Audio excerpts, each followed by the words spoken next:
Hey traders, in this video we're going to look at 10 warning signs that your broker really has to go. Stay tuned.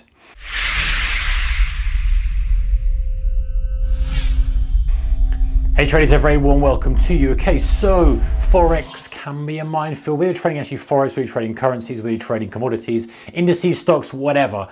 There are a lot of brokers out there who are operating perhaps not as they should be.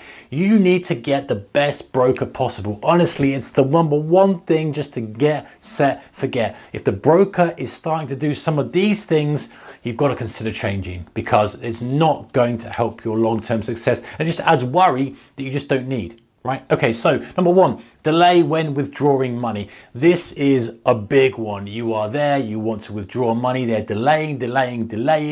You don't know why. It should be automated, right? You should put in a withdrawal request, take out your money. It should, confirm it and say it's going to be in your bank in however many days. It might even be instant in some circumstances. Any delay, they're asking for this, asking for that, don't even consider give them any more chance. Get your money out there, move to one that's far more recommended, far safer, should I say, and does instant withdrawals. By the way, link in the description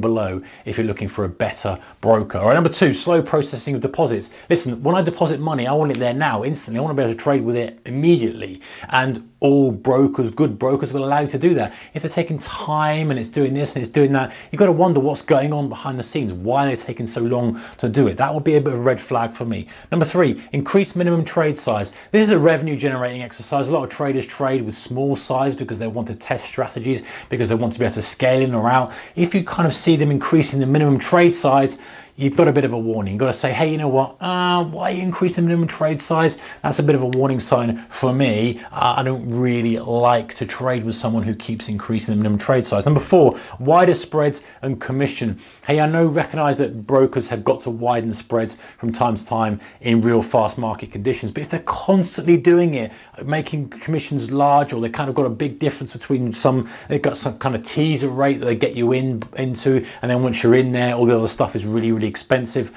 Be careful of that. And also if they're changing spreads all the time. Number five, constant margin adjustments. Same kind of thing. Increase the margin, sure. If it's really volatile, things are kicking off, I get it. You've got to increase the margin from a commercial perspective, so you're reducing the company's risk. But if they're always meddling with it under kind of short-term market moves, you've got to question the viability of their business model. Okay, removal of markets, pretty self-explanatory. That's annoying when you're trading one market and all of a sudden they remove it. It generally indicates they're not big enough to be able to stomach and deal with that, because they haven't got enough flow to allow the two-way flow. So they tend to remove some of the smaller markets. Number seven, stop hunting suspicion. If you're in any doubt or any kind of suspicion that they're stop hunting, in other words, generally after hours, what they'll do is they'll widen the spread to trigger people's stops and then narrow it again. That's generally how they'll do it. If you've got suspicion of that, get out straight away and go with a reputable broker. Get rid of them. Number eight, holding orders or slow executions. Nothing more frustrating than you've analyzed the trade, you've gone to pull the trigger, you place the order, it goes in, and it just sits there spinning, or it's a color ticket, it just can't get filled, taking ages and ages, then finally get filled, or it gets rejected. Listen, from the major pairs, it should be instant regardless of the market conditions. You don't want to have your broker holding your orders or taking a long time to confirm it. You want to be in, know you're in, out, know you're out. That's it. Number nine, platform down.